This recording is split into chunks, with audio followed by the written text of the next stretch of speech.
Como parte del módulo 14, Cooperación al Desarrollo, hoy contamos con el profesor Koldo Unceta-Sepúlveda, catedrático de Economía Aplicada en la Universidad del País Vasco y exdirector del Instituto EGOA sobre Cooperación y el Desarrollo Internacional. Buenos días, Koldo. Muchas gracias por estar hoy con nosotros. Gracias a vosotros, Sofía, y antes de nada, daros la enhorabuena por estos 25 años del curso. Muchísimas gracias.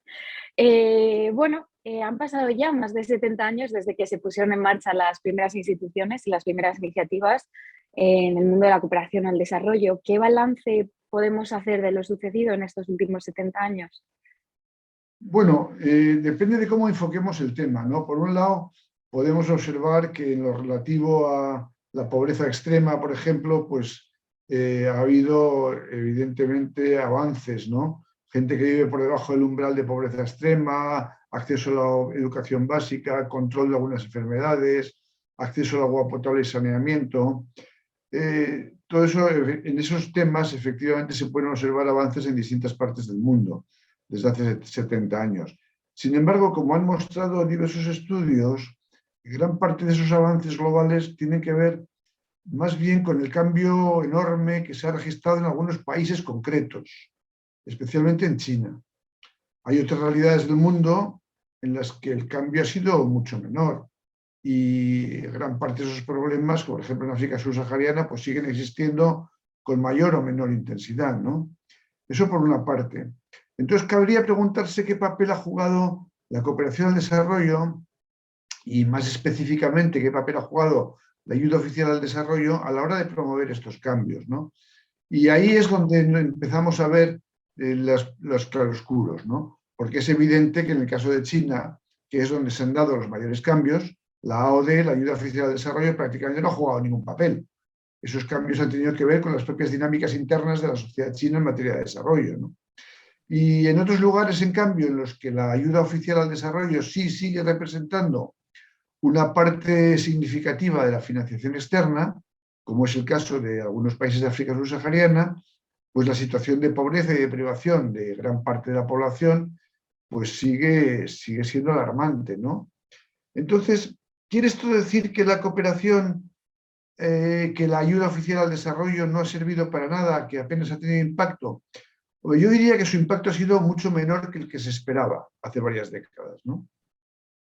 No se puede negar que ha habido un impacto positivo a nivel micro, ¿no? Que hay personas, sociedades, colectivos concretos de personas que se han visto beneficiadas, que su vida ha mejorado, que sus expectativas son otras gracias a la acción internacional, ¿no? Gracias a los proyectos y programas de cooperación internacional. Pero a nivel macro, tomando como referencia el mundo en su conjunto, el impacto diríamos que ha sido más bien escaso, ¿no?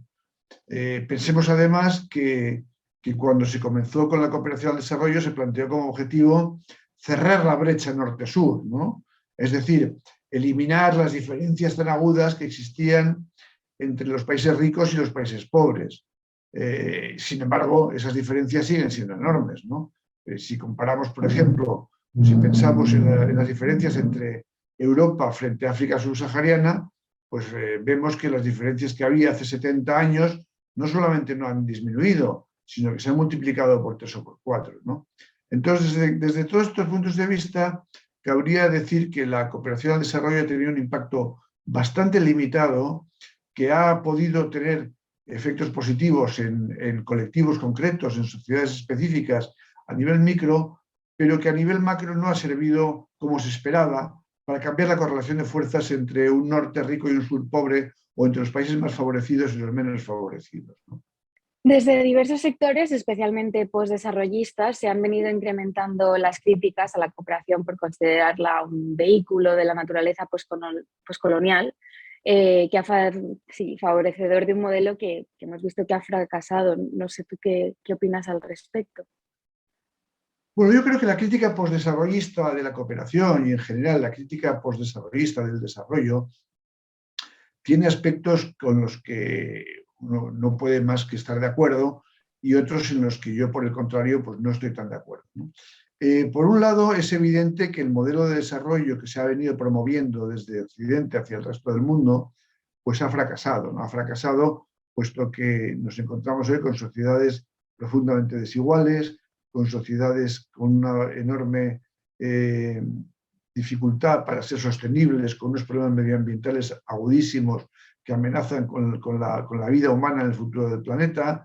Nos encontramos con sociedades tremendamente conflictivas y violentas en las que el respeto a los derechos humanos sigue brillando por su ausencia en gran parte del mundo.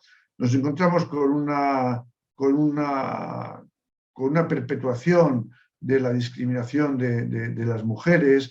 En fin, nos encontramos con múltiples problemas de desarrollo que nos muestran hasta qué punto el modelo de desarrollo occidental, que creíamos que iba a traer la felicidad y el bienestar al conjunto de la humanidad, pues lejos de conseguirlo, ha generado también numerosos problemas, ¿no?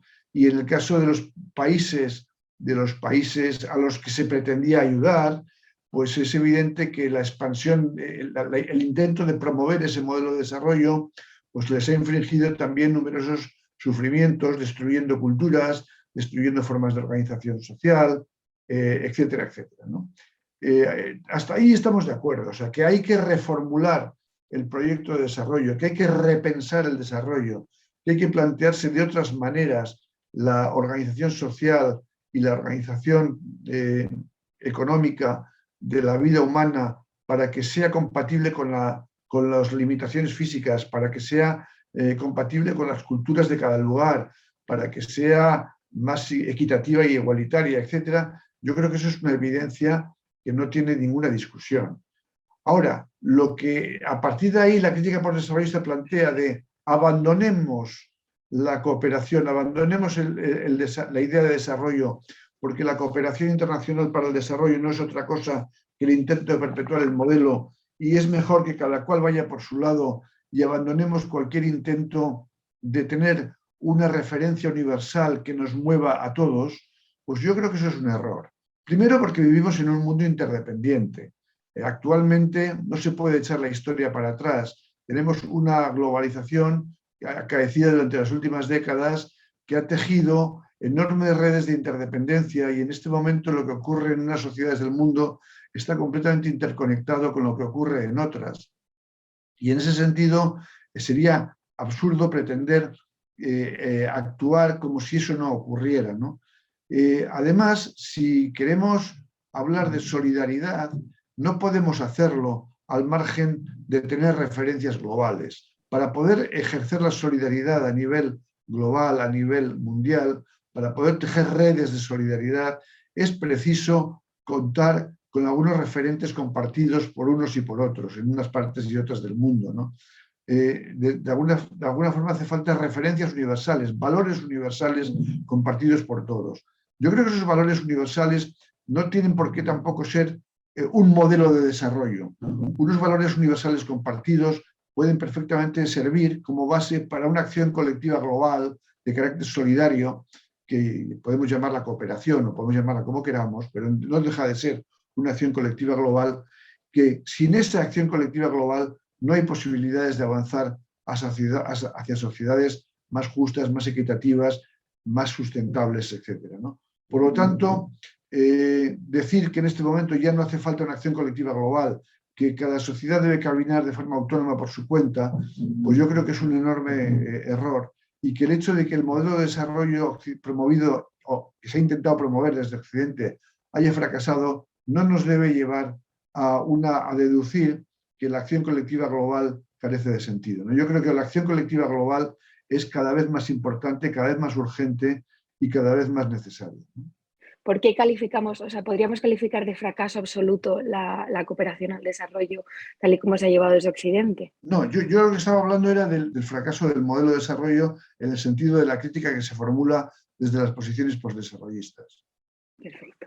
Entonces la cooperación al desarrollo habría fracasado en cuanto que vehículo para imponer ese modelo. Pero incluso ese modelo ha llegado a tener cierto impacto.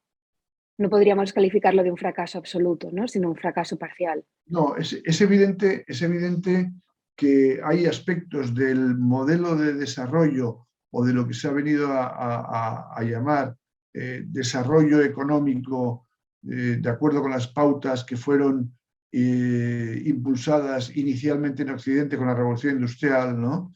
Es evidente que hay un amplio abanico de temas que han sido, que han permitido, ¿no? Que han permitido que la gente viva mejor en algunos aspectos, ¿no? Eso no tiene ninguna duda. Pensemos, por ejemplo, en los avances registrados en el plano de la salud, ¿no? En el plano del control de las epidemias, de las infecciones, de un montón de enfermedades, ¿no? El impacto que ha tenido las vacunas contra un montón de enfermedades en muchos lugares del mundo. Es evidente que desde ese sentido los avances han sido notables. Ahora bien, lo que también es justo reconocer es que hay muchas sociedades que han visto que sus formas de vida, sus formas de organización social, sus culturas, que también les producían, que también generaban soluciones a los problemas que tenían, pues han sido muchas veces destruidas en nombre de un supuesto progreso que no les ha llegado, ¿no? Que finalmente se ha traducido en formas de lo que José María Tortosa llamaba mal desarrollo, ¿no? Entonces, en ese sentido, cabe señalar que los resultados del modelo de desarrollo occidental han sido cuanto menos contradictorios. Por un lado, han podido permitir algunas mejoras en algunos terrenos, pero por otra, de manera global, han conducido a un modelo que en algunos países, probablemente en algunos lugares, haya incrementado la desigualdad, haya incrementado la insostenibilidad, haya incrementado las injusticias, haya incrementado la inseguridad de la gente, haya destruido culturas y formas de organización social y cuestiones que generaban ciertos niveles de bienestar, ¿no? Con todos los cambios acaecidos durante las últimas décadas, ¿cuáles deberían ser hoy entonces los objetivos de la cooperación internacional? Bueno, a la hora de responder a esta cuestión, es preciso tener en cuenta que hoy ya no estamos en la época del desarrollo nacional. Cuando la cooperación internacional fue puesta en marcha a mediados del siglo XX, nos encontramos en una época de desarrollo nacional, de estilo keynesiano, basado en la acción pública, en las políticas públicas, y en ese sentido la cooperación internacional era un vehículo para que aquellos países y aquellos estados más débiles con dificultades para promover el desarrollo nacional pudieran encontrar ayuda desde el exterior para llevar a cabo esas políticas de desarrollo nacionales, ¿no? Sin embargo, tenemos que tener en cuenta que hoy en día, ya desde hace más de 30 años, el proyecto neoliberal que se ha impuesto se basa en el desmantelamiento de las políticas públicas, en la liberalización, en la preeminencia de los mercados sobre la acción pública, ¿no? Y en ese sentido, y esa liberalización, por otra parte, no solamente se ha dado en el plano interno, sino también en el plano internacional. De tal forma que en este momento el desarrollo nacional, tal como fue concebido a mediados del siglo XX, ha dejado paso a lo que se ha venido a llamar el desarrollo global, ¿no? Lo que la doctrina oficial nos ha venido a decir es que abrámonos al resto del mundo porque fuera de la globalización no hay salida, que la única salida posible es la globalización y que llegó la hora de abandonar las políticas de desarrollo nacionales basadas en el papel del Estado y en el papel de las políticas públicas, ¿no? Claro, eso tiene una repercusión tremenda sobre la cooperación, porque la cooperación no dejaba de ser una política pública, una política redistributiva, ¿no? Una política que trataba de corregir desigualdades, tratando de aportar recursos desde unas zonas del mundo hacia otras zonas del mundo, ¿no? Pero la cooperación, en tanto que política pública, no encaja bien con el proyecto neoliberal, ¿no? De acuerdo con el proyecto neoliberal, la cooperación lo que hace es distorsionar los mercados. Y los países, para poder progresar, de acuerdo con el modelo neoliberal, lo que deben hacer es abrir sus puertas al libre juego del mercado, ¿no?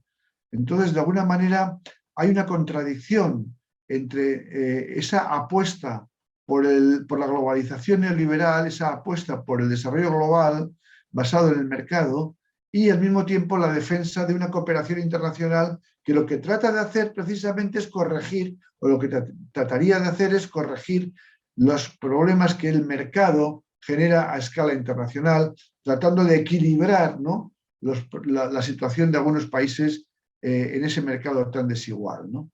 Entonces, en ese sentido, el primer reto al que tendría que hacer frente la cooperación en este momento sería precisamente el de recuperar el sentido de una acción colectiva global, ¿no? Recuperar el sentido de la política pública global basada en la solidaridad, una política pública global que trate de corregir las asimetrías y las desigualdades producidas por los mercados globales en el mundo actual, ¿no?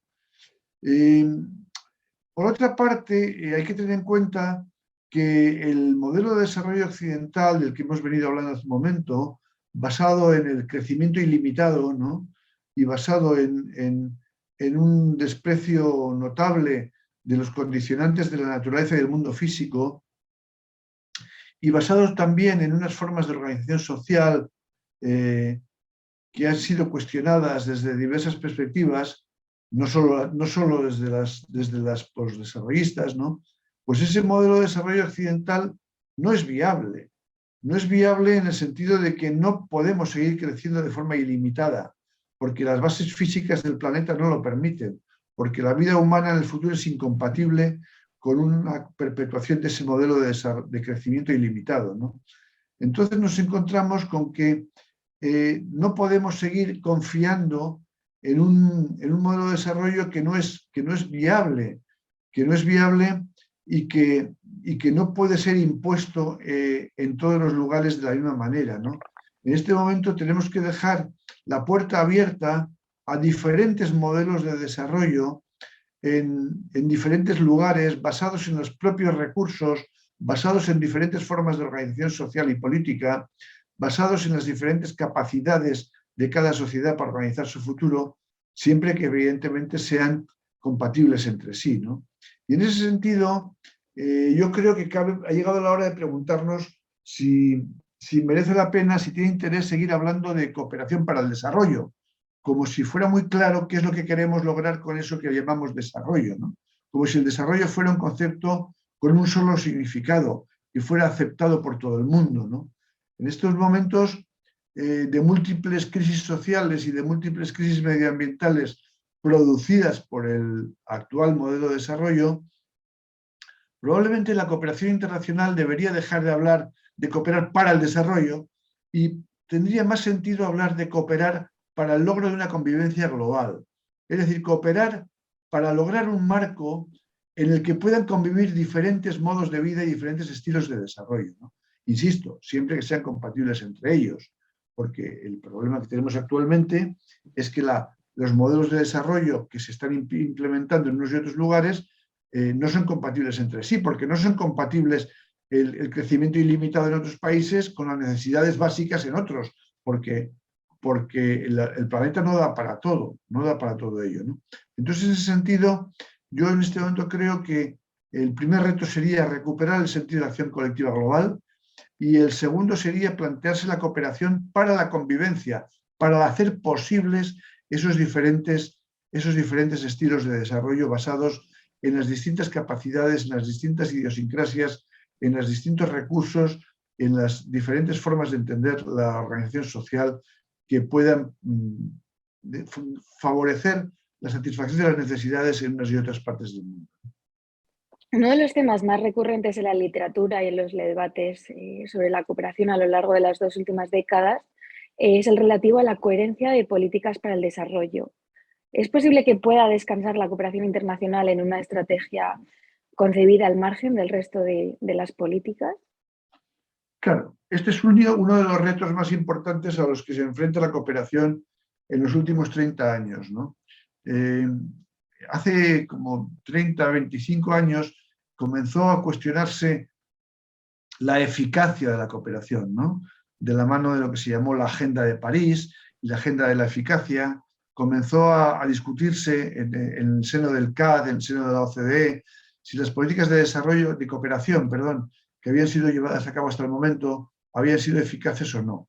Y lo que se vino a a plantear es que esas políticas de cooperación no eran muy eficaces porque no se gestionaban correctamente, porque no se era eficiente en el manejo de los recursos de la cooperación, porque la cadena de la ayuda no funcionaba correctamente, porque los niveles de asociación entre países donantes y países receptores no eran los adecuados para que las políticas de cooperación fueran eficaces, ¿no? Es decir, se echó toda la culpa de que la cooperación no servía o servía de poco al funcionamiento de la cooperación.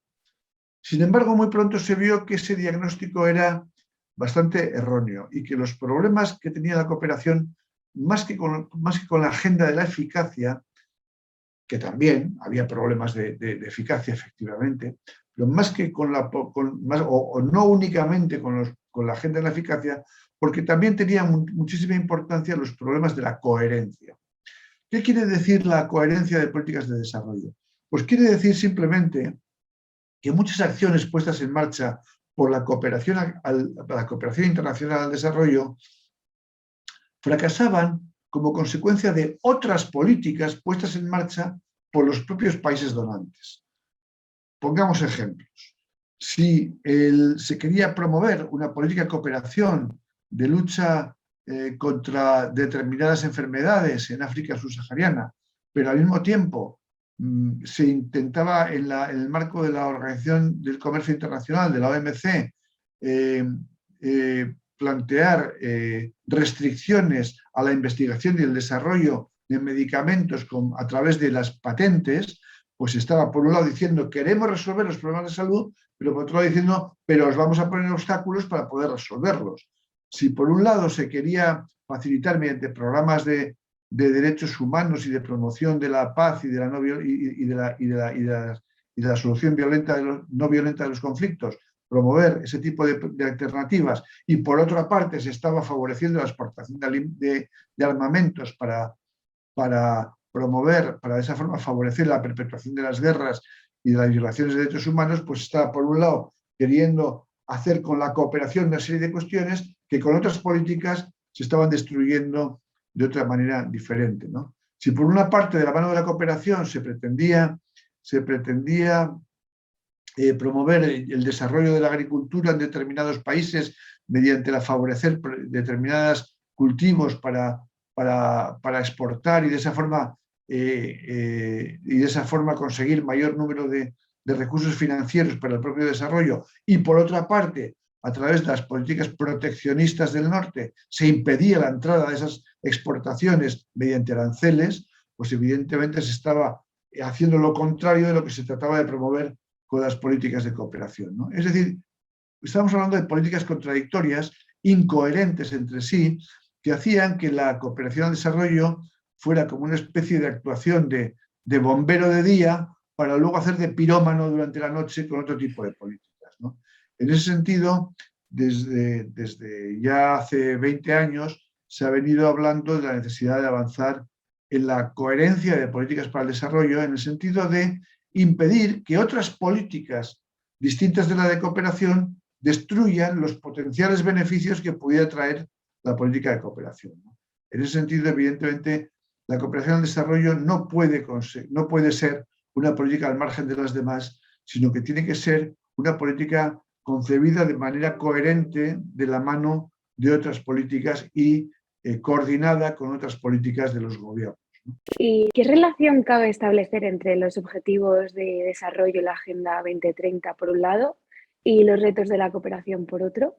Bien, esta es una cuestión bastante interesante que tiene que ver además con la coherencia de políticas para el desarrollo y que tiene que ver también con los objetivos mismos de la cooperación, ¿no? La Agenda 2030, los Objetivos de Desarrollo Sostenible, representan un conjunto de objetivos, ¿no? Un deseo, un desideratum de la comunidad internacional que marca un cierto horizonte de hacia dónde queremos caminar, ¿no? Tal como están formulados esos objetivos, creo que suscitan un amplio acuerdo y que podrían ser perfectamente la base para esa acción colectiva global de la que he venido hablando hace un momento, ¿no?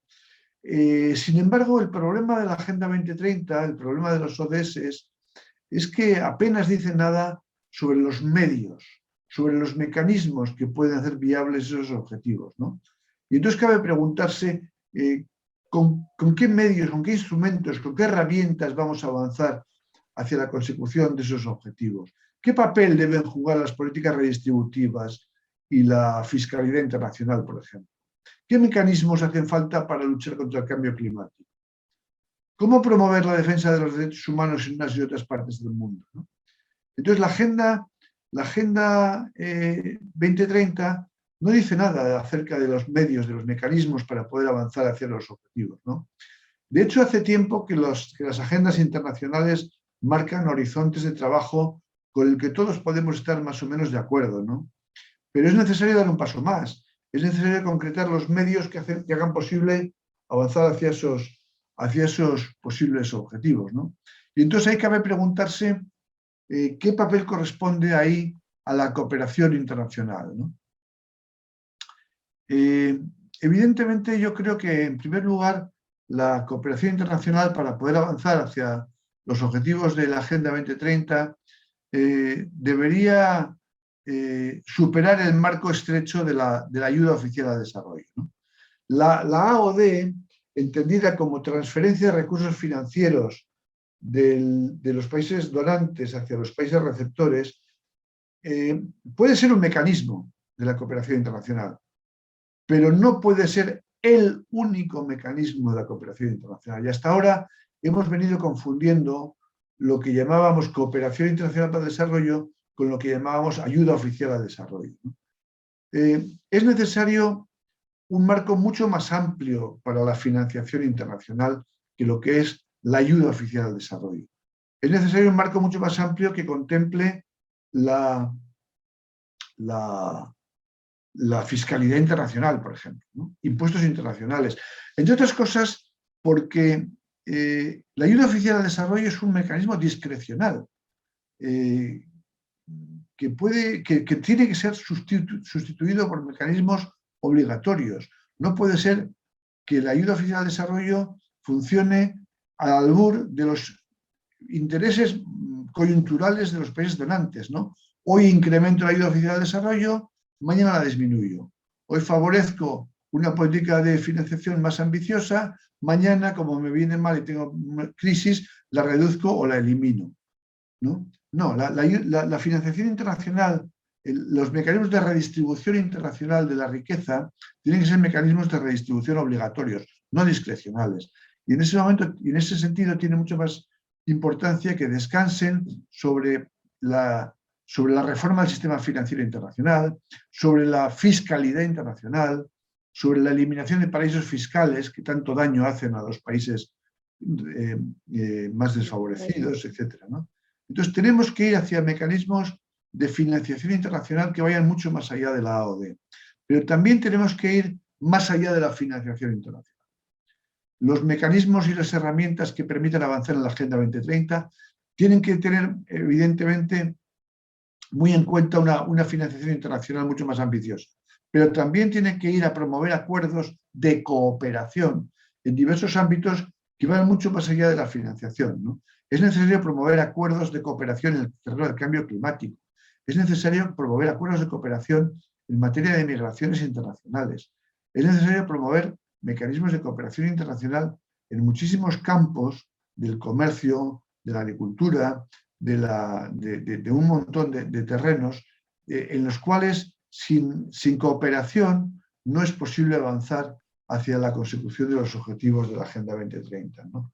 Entonces, en ese sentido, la Agenda 2030 debería, por una parte, concretar los mecanismos que hagan posible avanzar hacia ella, y la cooperación internacional, a su vez, debería avanzar hacia una concepción de la misma, hacia una concepción de la cooperación internacional que vaya más allá de la AOD e incluso más allá de la mera financiación internacional del desarrollo, ¿no? Debemos entender que la financiación, la redistribución de los recursos financieros es una parte de la cooperación internacional, pero la cooperación internacional, esa cooperación para la convivencia global de la que hablaba hace un momento, tiene que incluir acuerdos en un montón de campos más allá de lo meramente financiero, acuerdos en materia de cambio climático, de migraciones, de patentes, de comercio y de un montón de cuestiones, ¿no?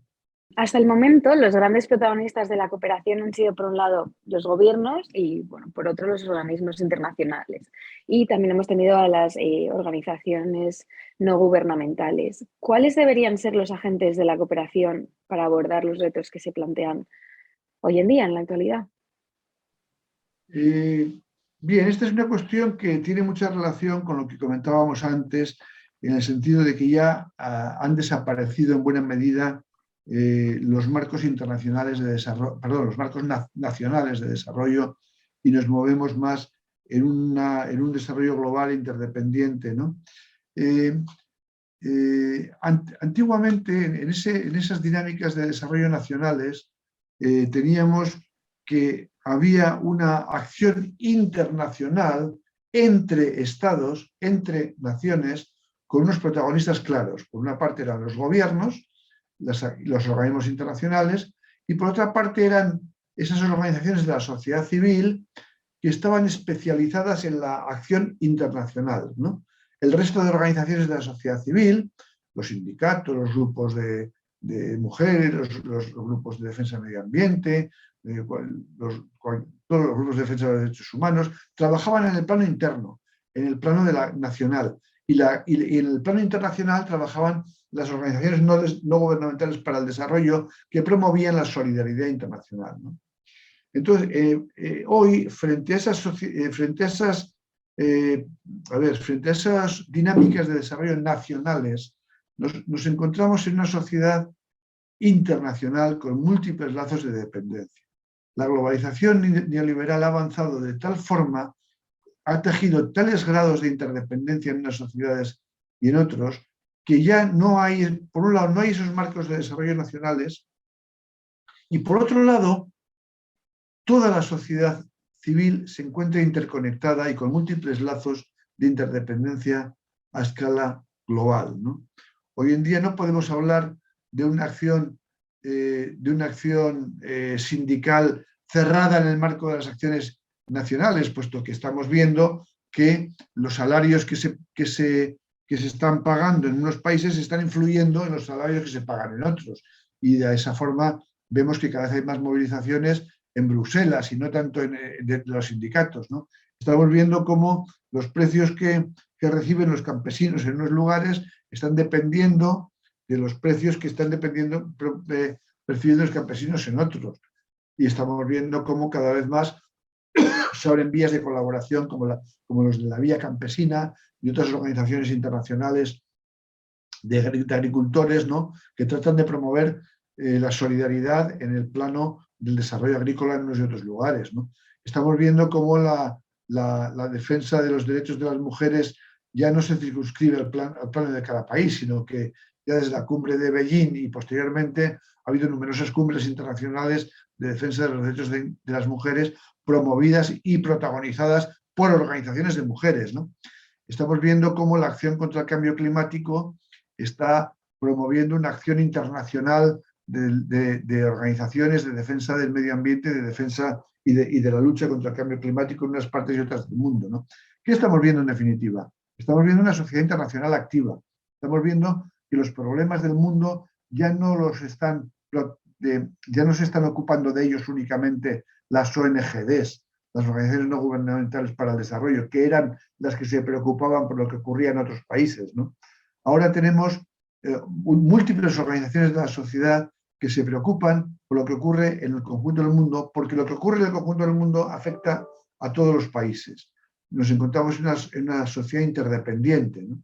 Entonces, en ese sentido, los protagonistas de la cooperación, de la acción colectiva global, deben ser las sociedades y las instituciones en su conjunto.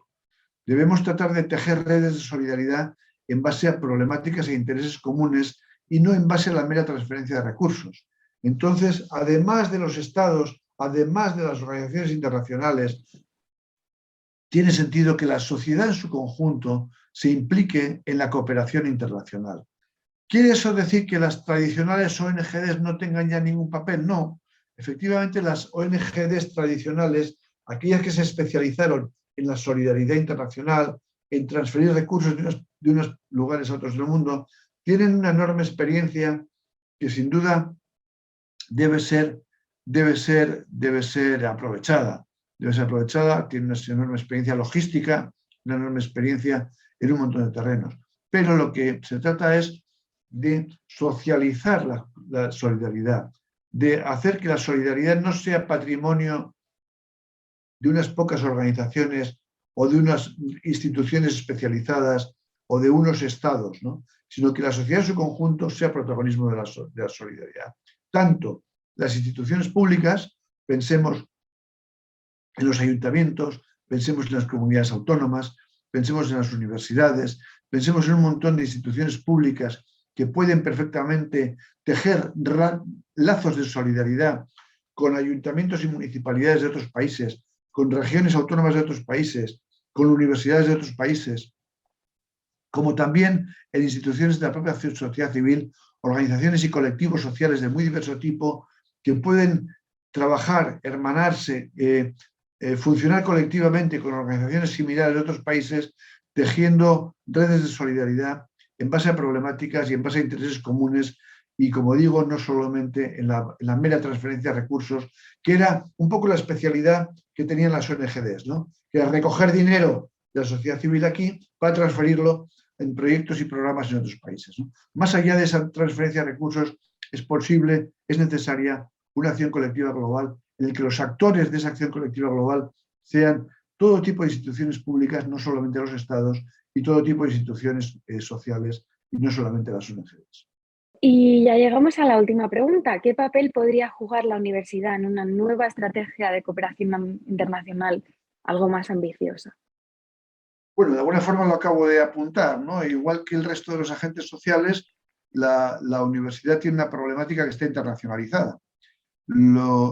Y la universidad tiene unas contrapartes en unas y otras partes del mundo. Hay más de 10.000 universidades en todo el mundo, en países ricos y en países pobres, en países de todos los tipos y de todas las culturas, y evidentemente hay una problemática común a todas ellas, además de que hay problemáticas distintas, puesto que no es lo mismo lo que les pueda ocurrir aquí en Europa, en la Universidad Europea, que lo que pueda ocurrir en las universidades más desfavorecidas y más pobres de África, ¿no? Evidentemente no es lo mismo, pero sí hay un mismo tema sobre el que trabajamos, sí hay unas preocupaciones compartidas y sí hay unas cuestiones que nos pueden llevar a compartir problemas y compartir soluciones y compartir solidaridades, ¿no? Evidentemente, de cara a esa acción colectiva global de la que veníamos hablando, esa acción colectiva global solidaria, la universidad tiene un papel fundamental a la hora de promover el conocimiento universal, a la hora de promover y expandir el conocimiento y compartir el conocimiento, ¿no? Vivimos en un mundo en el que asistimos a una aceleradísima mercantilización del conocimiento. El conocimiento se ha convertido en una mercancía que se compra y se vende y se priva de él a los más desfavorecidos, ¿no? La universidad tiene un papel fundamental a la hora de promover ese conocimiento universal que no se comercialice, sino que se comparta entre las sociedades más ricas y las sociedades más pobres, ¿no? En ese sentido, es necesario un intercambio y una cooperación entre universidades de todo el mundo en pie de igualdad, ¿no? Tratando de compartir conocimientos, de compartir experiencias, de compartir alumnado, de compartir profesorado, de compartir investigación, de compartir todo tipo de cuestiones que nos permitan avanzar hacia ese conocimiento universal y hacia ese papel de la universidad hacia la sociedad, ¿no? Porque finalmente las universidades lo que tienen que lograr es ser útiles a las sociedades de las que forman parte, tratar de ayudar con el conocimiento y con la promoción del conocimiento a resolver los problemas de la sociedad, ¿no? Y en ese sentido, en las universidades de los países con más recursos pueden ayudar a las universidades de los países con menos recursos a jugar ese papel de compromiso social y de solucionar en parte los problemas de la sociedad, ¿no? En ese sentido, también las sociedades de los países más ricos no solamente deben tratar de compartir el conocimiento con sus homólogas de otros países, sino que también podrían y deberían generar programas de apoyo, programas específicos dirigidos a ayudar, a solidarizarse con aquellas universidades más desfavorecidas en otros países en base, como digo, a programas y proyectos concretos dirigidos a tal fin. Pues muchísimas gracias, Koldo. No sé si quieres acabar con algún comentario o algún punto más, o si no podemos también dar la entrevista por finalizada. Lo que quieras. No, simplemente llamaría la atención sobre esa necesidad de que la cooperación internacional entre en una nueva etapa en la cual la intentamos de una forma amplia, que no sea dirigida únicamente a promover un modelo, sino a promover la convivencia que permita que convivan diferentes modelos dentro de la misma, que sea una cooperación que vaya más allá de la financiación internacional, que sea una cooperación integral que tenga en cuenta todo tipo de mecanismos que sirvan para favorecer esa acción colectiva global en pos de un mundo más humano, más solidario y más sostenible.